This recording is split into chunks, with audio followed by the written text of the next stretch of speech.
نوح کی کشتی۔ لوگوں میں جہالت اور نادانی روز بروز بڑھتی جا رہی تھی۔ وہ بتوں کی پرستش کیا کرتے تھے اور طرح طرح کی خرافات میں گرفتار تھے۔ پھر خدا نے ان کی نجات کے لیے صاحب ایمان اور صابر نبی کو بھیجا، جن کا نام نوح تھا۔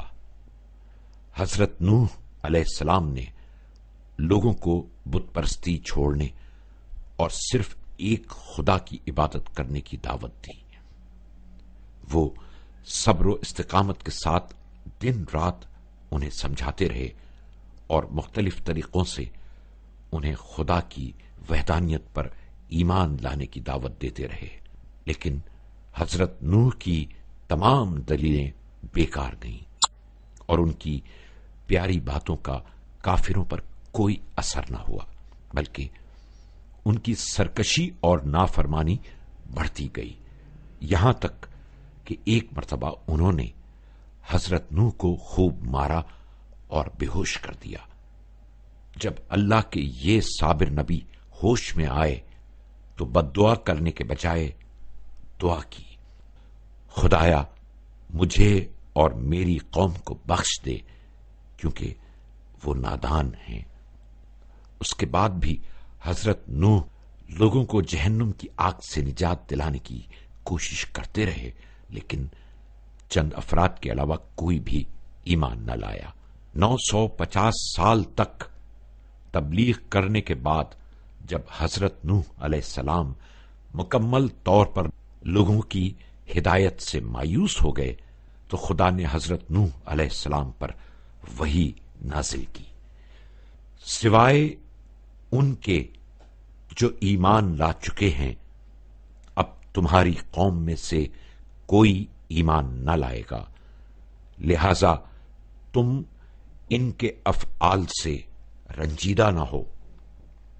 اس کے بعد حضرت نوح علیہ السلام نے ان لوگوں پر نفرین کی اور خدا سے دعا کی کہ اس بد کردار قوم کو تباہ برباد کر دے۔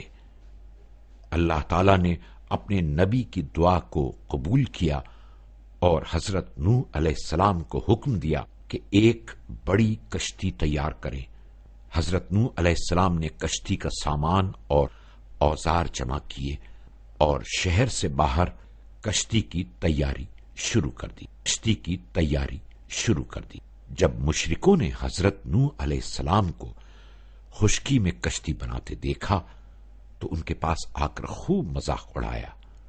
کوئی کہتا نوح نبی سے بڑھئی کیسے بن گئے، کوئی کہتا یہاں تو سمندر ہے نہ دریا، کیا زمین پر کشتی چلاؤ گے؟ لیکن وہ اس کے باوجود صبر و استقامت کے ساتھ اپنا کام انجام دیتے رہے، یہاں تک کہ ایک بہت بڑی کشتی تیار ہو گئی۔ حضرت نوح علیہ السلام پھر خدا کے حکم کا انتظار کرنے لگے۔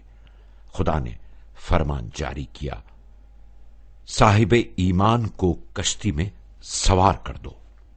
حضرت نوح علیہ السلام نے تمام ایمان لانے والوں کو اور ہر جانور کا ایک ایک جوڑا خدا کے حکم سے کشتی میں سوار کیا اور ساتھ ہی اناج اور سبزی کے بیج وغیرہ بھی کشتی میں رکھ لیے۔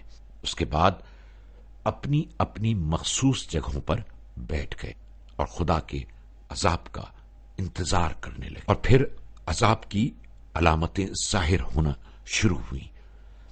تیز ہوائیں چلیں، آندھی آئی، زمین سے پانی ابلا اور آسمان سے موسلا دھار بارش شروع ہو گئی۔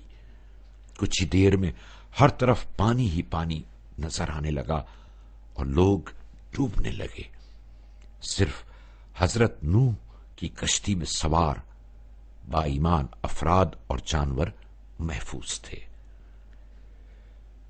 اسی دوران حضرت نوح علیہ السلام نے دیکھا کہ ان کا بیٹا کنعان خطرے میں ہے۔ حضرت نوح نے دعا کے لیے ہاتھ بلند کیے اور اللہ کی بارگاہ میں عرض کیا، پروردگار، میرا فرزند میرے اہل میں سے ہے اور میرے اہل کو بچانے کا تیرا وعدہ برحق ہے اور تو بہترین فیصلہ کرنے والا ہے۔ حضرت نوح علیہ السلام نے اپنی کشتی سے بیٹے کو پکارا اور اسے ایمان کی دعوت دیتے ہوئے فرمایا، میرے بیٹے کشتی میں سوار ہو جاؤ اور کافروں میں شامل نہ ہو۔ بیٹے نے گستاخی سے جواب دیا، میں پہاڑ پر چڑھ کر پناہ لوں گا جو مجھے پانی سے بچا لے گا۔ حضرت نوح نے فرمایا، بیٹا آج کے دن خدا کے حکم کے مقابلے میں کوئی بچانے والا نہیں ہے سوائے اس کے جس پر خدا رحم کرے۔ لیکن اس نے باپ کی نصیحت کو ٹھکرا دیا۔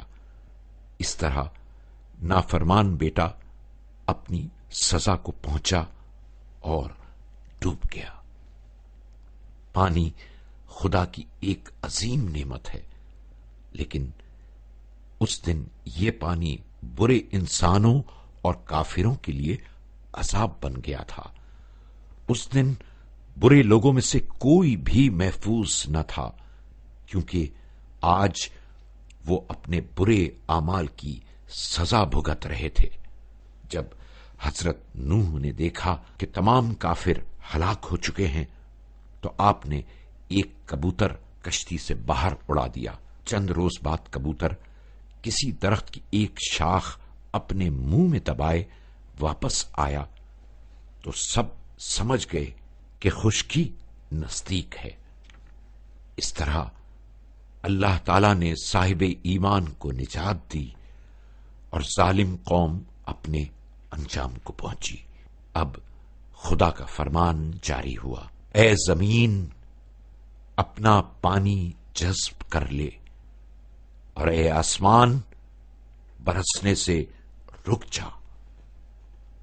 اس فرمان کے جاری ہوتے ہی آسمان سے بارش بند ہو گئی، زمین کا پانی زمین میں جذب ہو گیا اور کشتی جودی نامی پہاڑی کے نزدیک رک گئی۔ خدا کی طرف سے وحی نازل ہوئی، اے نوح اپنے ساتھیوں کے ساتھ زمین پر اتر آؤ کہ خدا کی برکات تم پر نازل ہوں اور وہی تمہارا محافظ ہوگا۔